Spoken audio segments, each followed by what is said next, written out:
Very well. Please raise your right hand and repeat after me.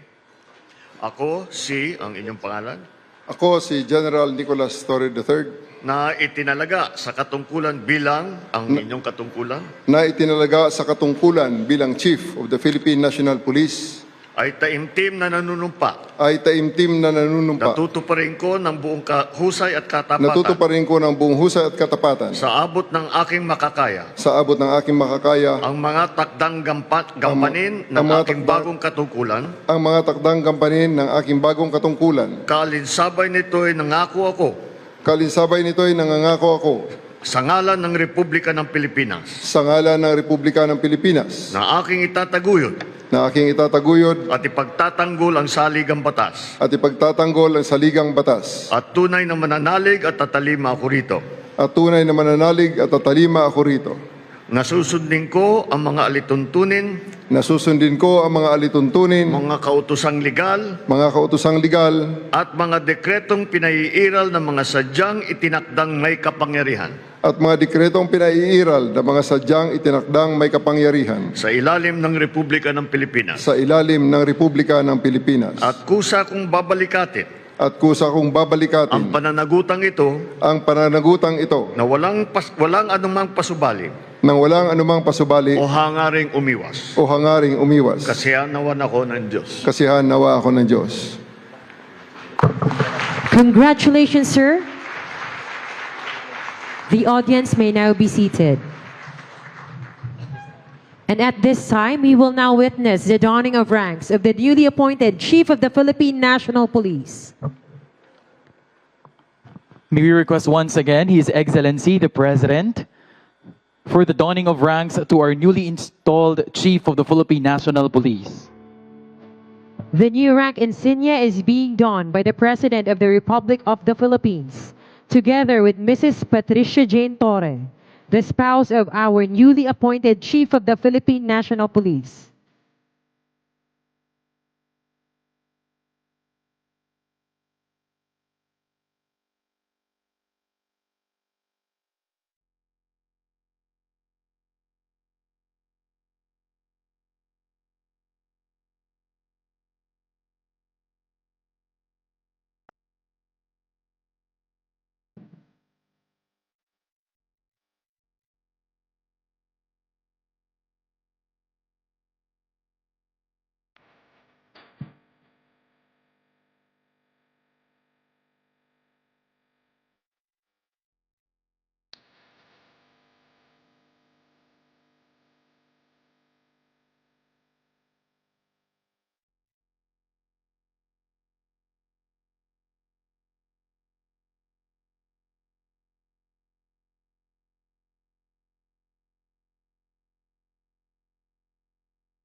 And the new Persian cap will be given.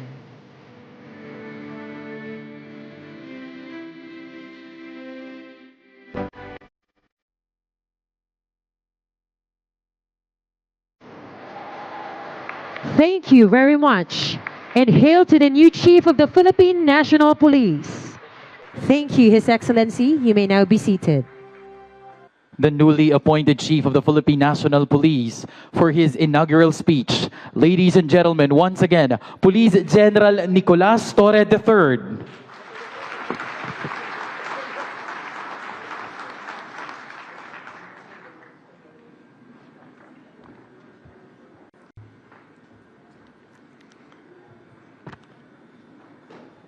His Excellency Ferdinand R. Marcos Jr., President of the Republic of the Philippines, members of the Cabinet, led by Executive Secretary Lucas Bersamin and Secretary of the Interior and Local Government, Juanito Victor Sirimulla, sir,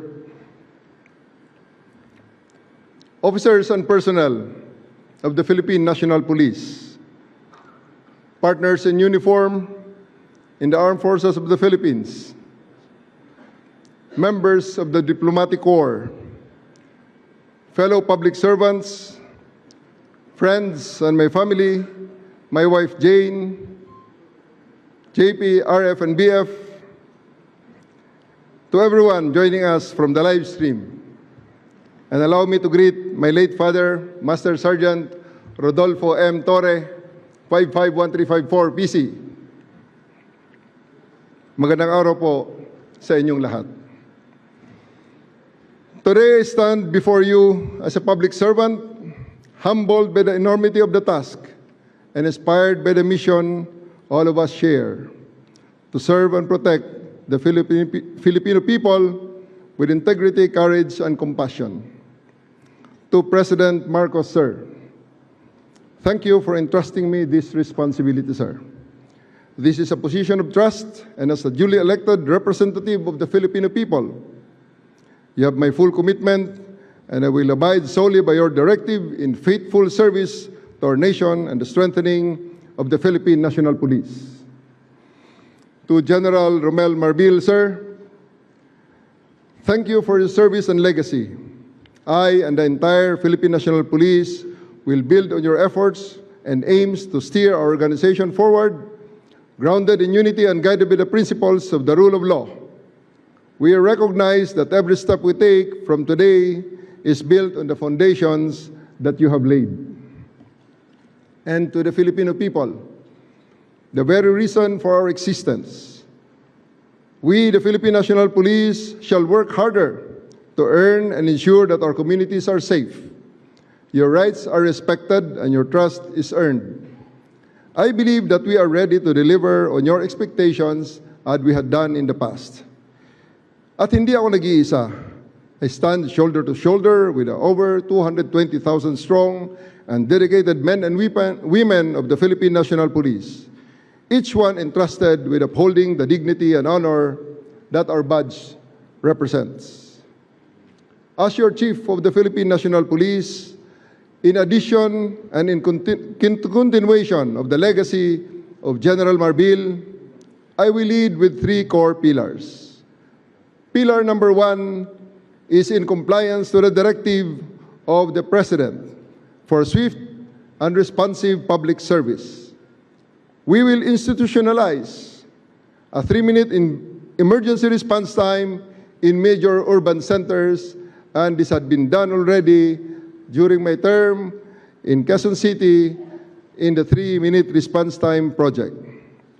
This is not just a benchmark, it is a lifeline. Every call for help deserves immediate attention and action. We will be present. Makikita nyo kami sa kalsada, sa komunidad, sa palengke at sa bawat lugar na kinakailangan ng ating presensya para magbigay ng kapanatagan at ng kalooban. Kung nasaan man ang bawat Pilipino, sila ay ligtas. To support this, we must ensure pillar number 2, unity and morale within the ranks.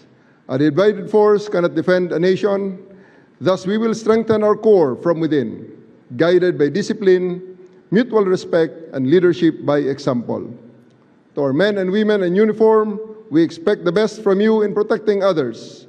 With this expectation, we will also give you the best training, best leadership, best support, and the best opportunity to grow in this institution. Because those who are asked to give all also deserve nothing less in return. Pillar number 3, accountability and modernization.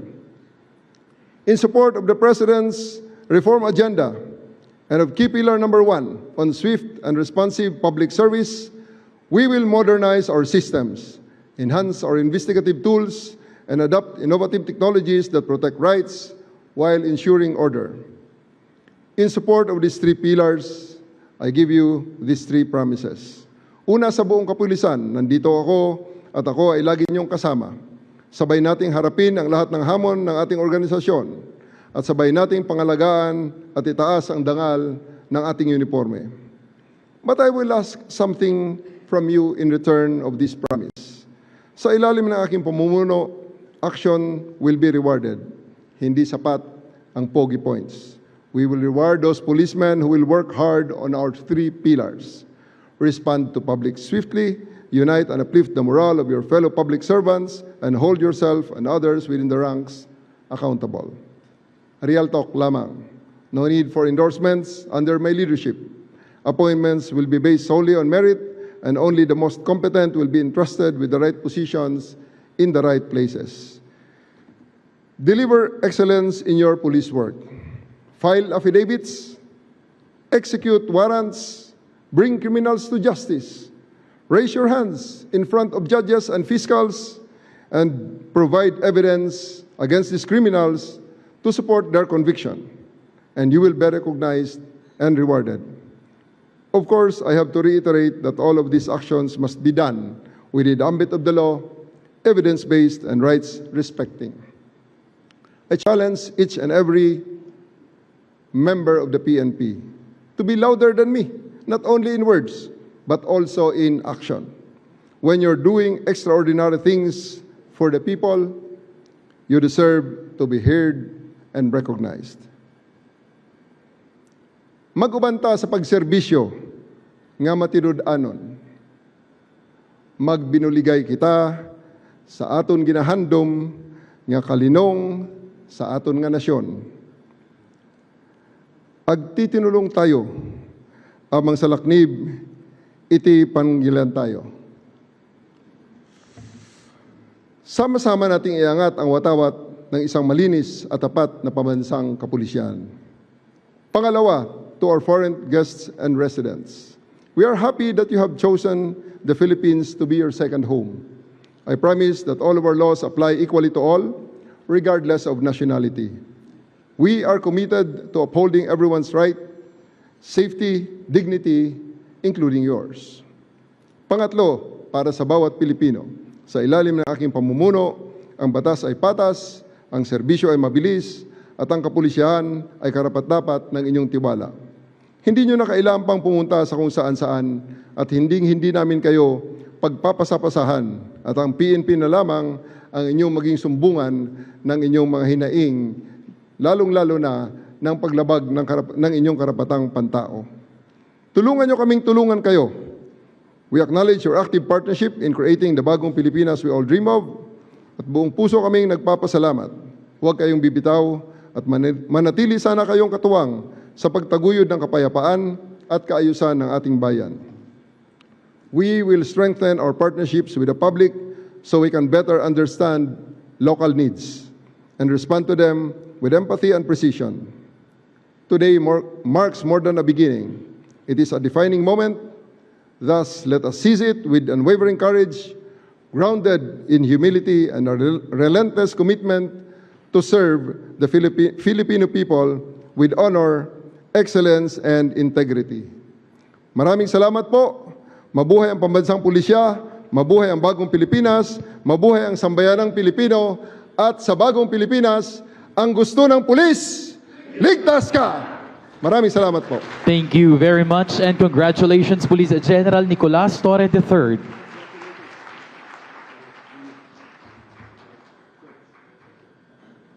You may now be seated, sir. To introduce our honored guest, may we request Attorney Lucas Bersamin, Executive Secretary